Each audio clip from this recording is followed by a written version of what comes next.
अरे वाह वाह वाह आचार्य शंकर जी। ओ आचार्य शंकर जी, देखिए देखिए, एक गरीब इंसान जा रहा है, लेकिन यह गरीब क्यों है? अरे वाह वाह वाह आचार्य शंकर जी, ओ आचार्य शंकर जी, देखिए इस बार एक अमीर इंसान जा रहा है, लेकिन यह अमीर क्यों है? चित्रक नामक एक तोता था जिसे एक संत आचार्य शंकर ने पाला हुआ था। वह राहगीरों को देखकर सवाल करता, ये अमीर क्यों, ये गरीब क्यों? लेकिन आचार्य शंकर अक्सर उसके प्रश्नों का उत्तर नहीं देते। आचार्य शंकर जी, आप मेरे प्रश्नों का उत्तर क्यों नहीं देते? कौन से प्रश्न का उत्तर बेटा? पूछ, क्या पूछ रहा था? आप सब जानते हैं, लेकिन फिर भी आप भोले बन रहे हैं। अच्छा चलो ठीक है, पूछो अपना सवाल। आचार्य शंकर जी, मैं अनेकों राहगीरों को यहाँ से निकलते हुए देखता हूँ। कुछ बहुत अमीर होते हैं, कुछ बहुत गरीब, कोई सुखी तो कोई दुखी। भगवान ने किसी को सब कुछ दे दिया और किसी को कुछ भी नहीं। ऐसा क्यों? यह सब भाग्य की बात है चित्रक। सबका अपना अपना भाग्य होता है। समय से पहले और भाग्य से ज्यादा किसी को कुछ नहीं मिलता।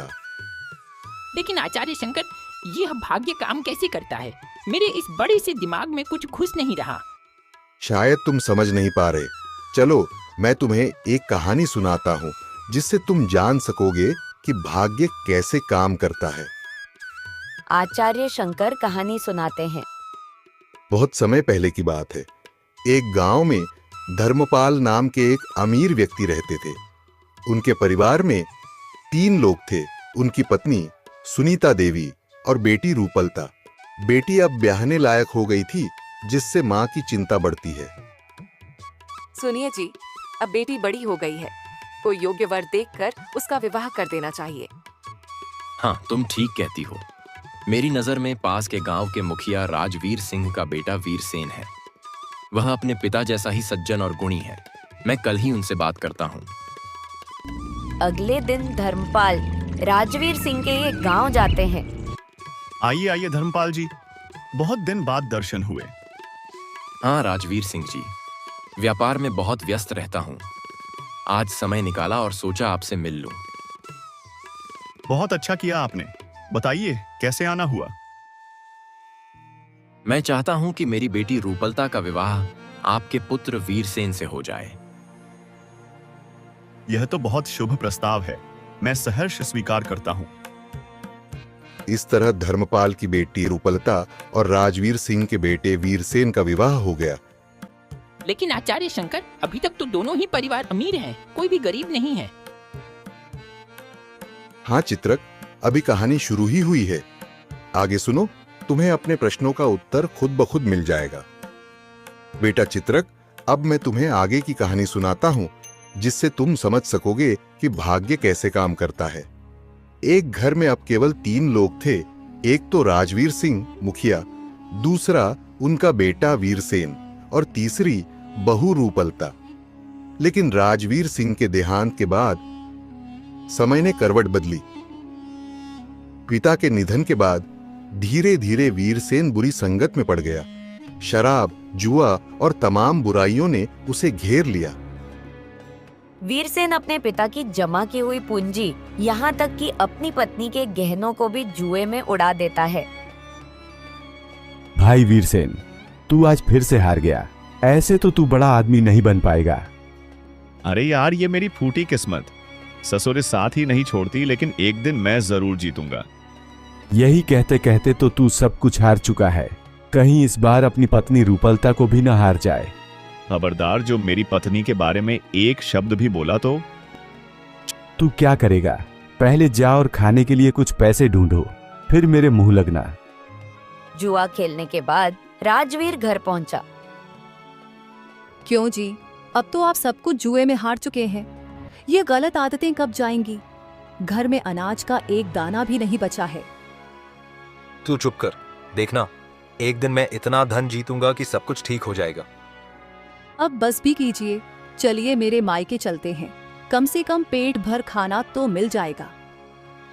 जब सुनीता देवी को अपनी बेटी और दामाद की हालत का पता चला तो वह बहुत दुखी हुई। सुनिए जी धर्मपाल, आपको पता है हमारी बेटी किन हालात में जी रही है। कुछ रुपए पैसे देकर उनकी मदद कीजिए। नहीं सुनीता, अभी उनका बुरा समय है। जितनी भी मदद कर लें होगा वही जो भाग्य में लिखा है। धर्मपाल जानबूझकर मदद नहीं करना चाहते थे, क्योंकि उन्हें डर था कि कहीं इससे वीरसेन की आदतें और न बिगड़ जाएं। एक दिन रूपलता और वीरसेन मायके आए। उन्हें देखकर धर्मपाल और सुनीता देवी बहुत खुश हुए। 2 दिन घर पर रहे और जब वापसी का समय आया तो दोनों आपस में खुशुर फुशुर करने लगे। रूपलता, तुम ही अपने पिता से कुछ मदद मांग लो, कुछ दिनों का गुजारा हो जाएगा। नहीं, मेरी हिम्मत नहीं हो रही। आप ही पिताजी से कह दीजिए। मैं दामाद हूं, मुझसे यह शोभा नहीं देता। पैसों को पानी की तरह उड़ाते वक्त तो शर्म नहीं आई। खुद करिए जो करना हो। सुनीता देवी को ये बात पता थी कि उनके बेटी और दामाद मदद नहीं मांगने वाले, तो उन्होंने अपनी खुद की युक्ति लगाई। क्यों ना मैं बेसन के लड्डू बनाकर उसमें सोने के सिक्के डाल दूं? इससे उनकी मदद भी हो जाएगी और आत्मसम्मान भी बना रहेगा। सुनीता देवी ने ऐसा ही किया। लड्डुओं में सोने के सिक्के डाल दिए और वीरसेन को दिए। ये लो बच्चों, ये लड्डू मैंने खास तुम्हारे लिए बनाए हैं। घर जाकर आराम से खाना। ठीक है माँ जी, अब हम चलते हैं। कुछ दूर चलकर उन्हें एक तांगा दिखाई देता है। कहाँ जाना है भैया? घर जाना है, बैठा लो हमें। तांगे में बैठकर वे घर पहुंचते हैं। धन्यवाद भाई, आपने घर तक पहुंचा दिया। अरे ओ भैया, मैं कोई काम मुफ्त में नहीं करता, किराया चाहिए। मेरे पास पैसे नहीं हैं, लेकिन ये बेसन के लड्डू हैं, ले लीजिए। वीरसेन और रूपलता को यह पता नहीं था कि लड्डुओं में सोने के सिक्के थे। उन्होंने गोपाल को दे दिए। गोपाल ने वे लड्डू जाकर एक मिठाई की दुकान पर बेच दिए। अरे वाह, बढ़िया लड्डू हैं, इन्हें रख लेता हूँ।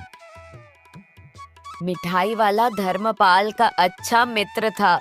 संयोग से धर्मपाल उसी दिन उसकी दुकान पर पहुंच गया। कैसे हो हरिकृष्ण भैया? बढ़िया हूँ धर्मपाल जी, बताइए क्या सेवा करूँ? कुछ नहीं, बस यहाँ से गुजर रहा था, सोचा आपसे मिल लूं। तो यह लीजिए, ये बेसन के लड्डू मेरी तरफ से भेंट हैं। इनकी कोई जरूरत नहीं है भैया। मना मत कीजिए धर्मपाल जी, यह तो मेरी तरफ से है। देखा चित्रक, भाग्य कैसे कार्य करता है। जिसे मदद मिलनी थी उसने उसे ठुकरा दिया और वह मदद एक चक्कर काटकर उसी के पास लौट आई। इस तरह धर्मपाल ने हरिकृष्ण हलवाई से वो बेसन के लड्डू ले लिए और अपने घर ले आए। अरे सुनती हो सुनीता देवी, ये लो, हरिकृष्ण भैया ने ये बेसन के लड्डू दिए हैं, खा लेना। जब सुनीता देवी ने उन लड्डुओं को देखा तो वह तुरंत पहचान गईं, ये वही लड्डू थे जो उन्होंने खुद बनाए थे। उन्होंने समझ लिया कि ये वही लड्डू हैं जिनमें उन्होंने रूपलता और वीरसेन की सहायता के लिए सोने के सिक्के छुपाकर रखे थे। अब सुनीता देवी यह भलीभांति समझ चुकी थीं कि जिसके भाग्य में जो नहीं होता वो उसे नहीं मिल सकता, और जिसके भाग्य में जो लिखा होता है वो कोई छीन नहीं सकता। तो देखा बेटा चित्रक, जिन लड्डुओं में सुनीता देवी ने सोने के सिक्के डाले थे वे रूपलता और वीरसेन के भाग्य में थे ही नहीं, इसलिए वो लड्डू उनके पास टिके ही नहीं। वे घूमते घूमते वापस धर्मपाल और सुनीता देवी के पास लौट आए। इसीलिए मैं तुमसे कहता था, यह सब भाग्य की बात है, विधि का विधान कोई नहीं बदल सकता। तो क्या आचार्य शंकर, सबसे बड़ा भाग्य ही होता है? नहीं बेटा चित्रक, इस कहानी का मतलब यह नहीं है कि सब कुछ केवल भाग्य ही है। भाग्य के पीछे कर्म जुड़ा होता है। हमारे आज के किए गए कर्म ही हमारे भविष्य के भाग्य का निर्माण करते हैं, इसलिए कर्म प्रधान है। भाग्य में भी वही लिखा जाता है जो कर्मों से अर्जित किया जाता है। कर्म बिना कोई भी प्राणी रह ही नहीं सकता। इसलिए अगर अच्छा भाग्य बनाना है तो अच्छा कर्म करना ही पड़ेगा, क्योंकि अच्छे कर्मों से ही अच्छा भाग्य बनता है। जो भी व्यक्ति अपने जीवन में जो कुछ भी भोग रहा है, चाहे सुख हो या दुख, वो उसके पूर्व जन्मों के कर्मों का फल है। मनुष्य अपने कर्मों द्वारा ही अपने भाग्य को गढ़ता है। जैसा कर्म वैसा भाग्य। इसलिए कर्म सोच समझकर विवेक पूर्वक करना चाहिए। अब तुम पूरी तरह से स्वस्थ हो चुके हो चित्रक। अब मैं तुम्हें इस पिंजरे से आजाद करता हूं। इतना कहकर आचार्य शंकर अपने प्यारे तोते चित्रक को खुले आकाश में उड़ने के लिए छोड़ देते हैं।